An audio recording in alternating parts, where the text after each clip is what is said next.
Now I want to comment on the second method, which was called Powersort. It's a bit of a daft name, but it has a technical reason that I want to show you. And the reason why I'm showing you all this is that it's the new standard sorting method in Python. So a bit more tricks were needed for that. So let me show you what Python did before that first.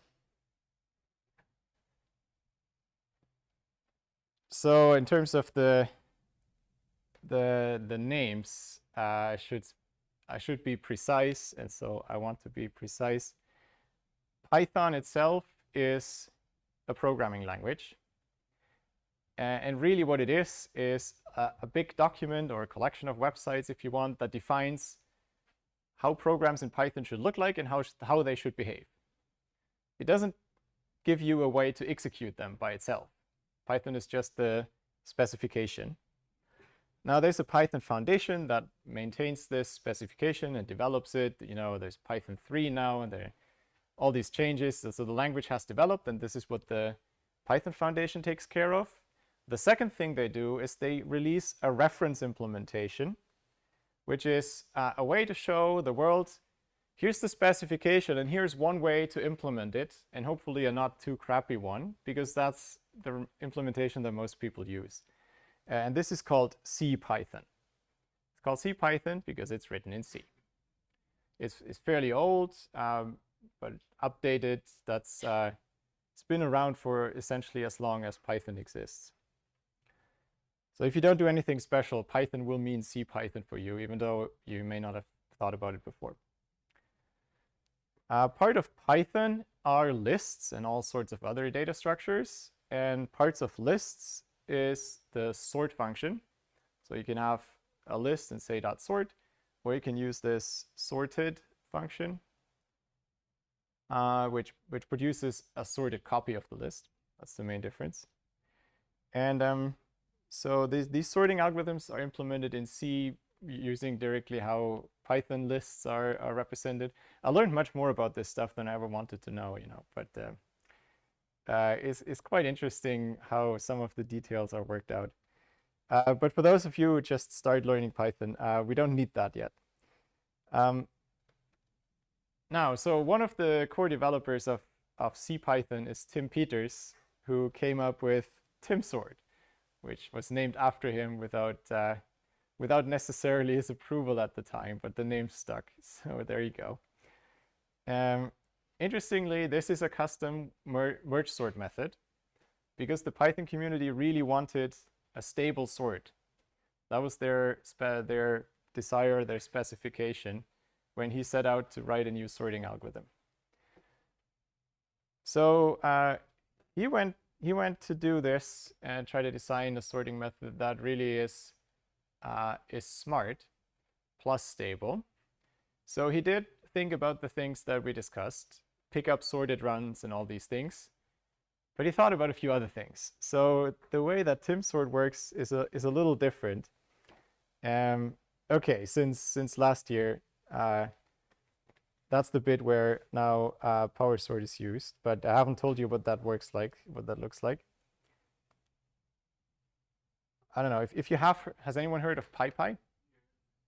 So is also included there in case you care. PyPy is an interesting attempt to re-implement Python. So it's an alternative to CPython. Often amazingly fast because they play a lot of tricks with just-in-time compilation. But that leads us too far. It's just for completeness. So for merge sort, if you think about merge sort, you would expect to either see a top-down or bottom-up or something like this. But Timsort is neither of the two. Instead, I think you really want a picture for that. Well, it goes through the list from left to right. And instead of doing a recursive call or something like this, it keeps a manually maintained stack of runs. So you guys know what a stack is. Here's how it's used. So you find runs from the left, you scan, find a new run, and then you put that on the stack.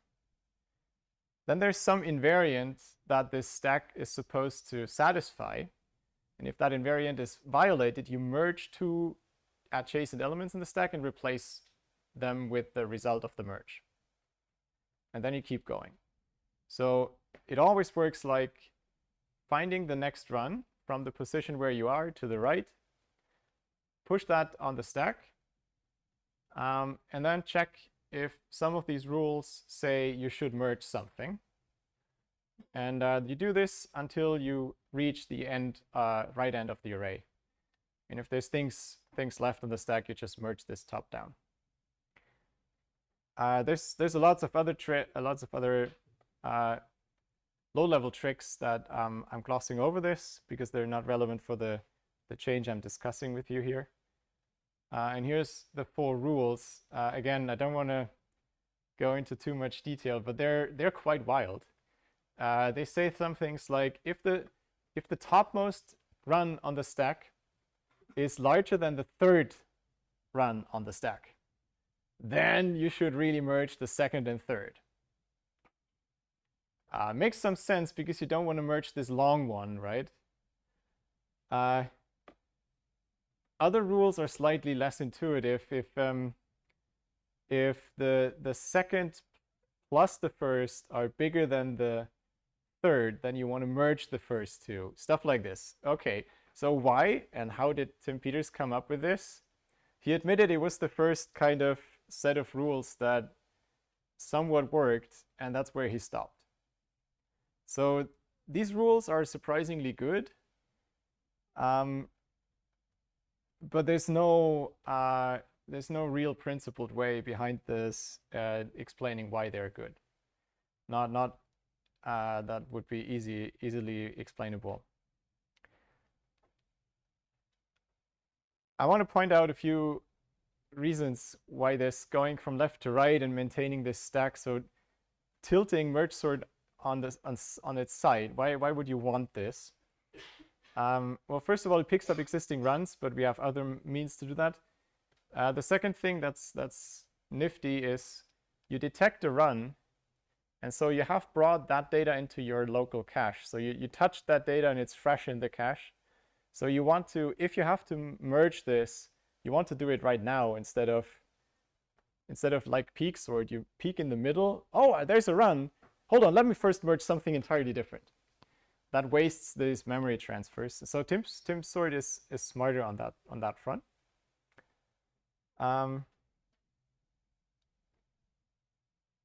There was also an interesting story about rule D wasn't in the original code, and it turned out for 10 years Python and Java had a sorting method that would either segfault or throw an array index out of bounds exception if you called it with the right input.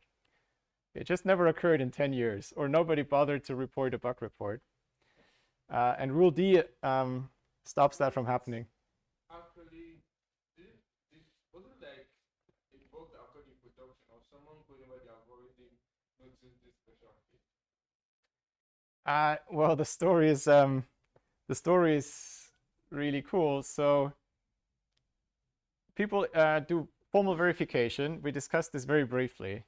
And so this is quite advanced. So some people have software that can take a Java program with specification in a certain language and automatically verify if the code satisfies this. I told you back then it's impossible to do this automatically, so they don't fully do this automatically. They need a little help from the user to specify invariants. But all the mechanic bits they can do for entire Java programs. And so when they were coming to a conclusion with their project, they were looking for some test cases. What's an algorithm or some piece of code that's not too complicated, but also not trivial, not boring? And so they thought, let's verify that Timsort sorts correctly. And they tried and tried and tried, and it didn't work. They couldn't. There was still lemmas popping out, proof obligations they couldn't satisfy. They said, oh, it's all wrong. That tool doesn't work. And then they found that actually one of the invariants that Tim Peters wrote as a comment was wrong. It wasn't guaranteed by these rules if you leave out rule D. And that's how people discovered. So it's a very interesting story with this twist of formal verification being really useful. Yeah, it's another twist of the story that for 10 years nobody ever noticed. So it's a really special, you need a very specific sequence of run lengths for this problem to occur. And the crash came from the fact that the stack was using a fixed size array stack, because these are fast. If you know the upper bound for the stack height, you can do it. But the computation of the stack height was wrong if rule D wasn't there, and so that's how it all fell apart. That's fixed by now, but still running a bit out of time, so let's try to speed this up a little bit.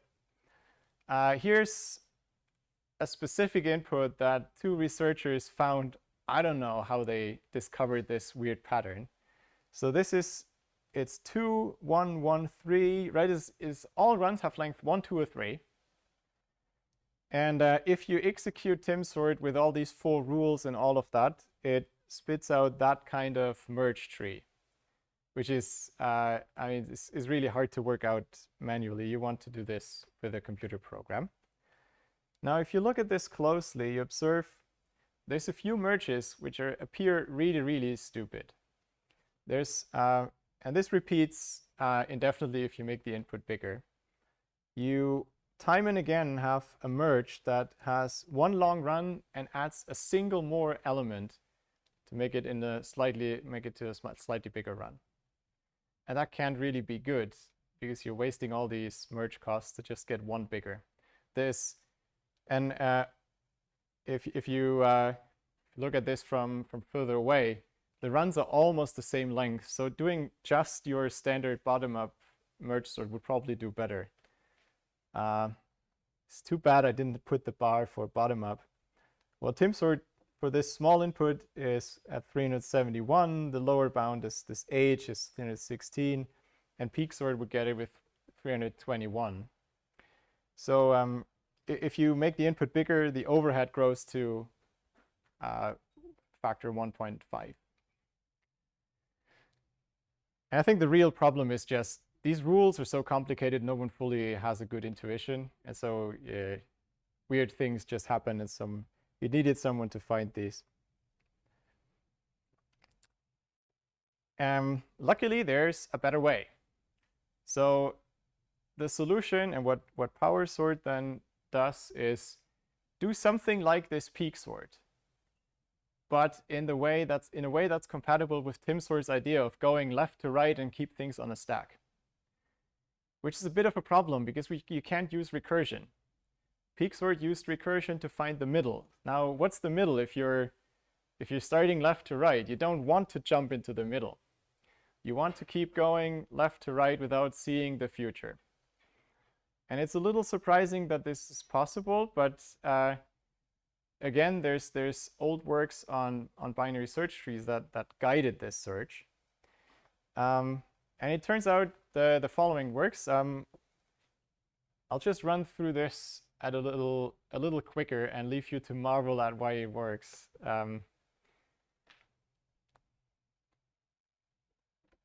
There's a magic function here that I'll explain the next slide that takes 2 runs and computes a power. This is just some number. The algorithm then works as follows. Similar to Timsort, left to right, it scans runs. When it finds some, it puts them on a stack, and there will be some invariant what happens to the stack. And you keep going. Now the invariant, which here in the code, says if you look down from top of the stack downwards, then the power should only decrease. So at this point, this is violated. 2 is smaller than 3. So that's a violation, so we should merge those 2. So we do that. And that means that gives us the first bit of our tree at the end. Once you've done that, so here now the invariant is satisfied because it's just a single element on the stack. So you can move on. Put the next thing on top. Now, same problem, right? 1 is smaller than 2. So we have to merge what's on the stack. That gives us the next bit. And then it's satisfied because it's a single element. We keep moving. Now we find a power of 2, so that can go on top without violation. Another power, this time is 4, so it can go on top. and then we reach the end of the array. And at that point, similar to Timsort, you just merge down, take the topmost two until the stack is just a single element. So we merge those two, then those two, and finally this, the entire run. Okay? If you compare this, that's the same input I showed you peak sort on before. And there's a slight difference in how it works, but from zooming out a little, it works almost the same as peak sort. It does a very similar way of merging up things using these magic powers. So you probably want to know where these numbers came from. And okay, bam, I know that slide is a bit full. So here's code to compute these blue numbers. And it's just doing some arithmetic with the indices of the run boundaries. A slightly more intuitive way to look at it is there is a recursive procedure behind it, which is very similar to peak sort. But instead of in peak sort, when you split here, you would now have the recursive call on this side. In peak sort, you would say, let's find the middle of this part. And then you detect this run and find the closest boundary. In Powersort, you don't do that, but instead you keep cutting the original length in half. So here you take the 1/4 mark of the original array. That works almost the same as for peak sort, but the trick is now we don't need the history of the recursion because the quarter mark of the entire array is at the same spot no matter where the first cut was. So that's intuitively the change. And well, there's a power computation. That's why it's called power.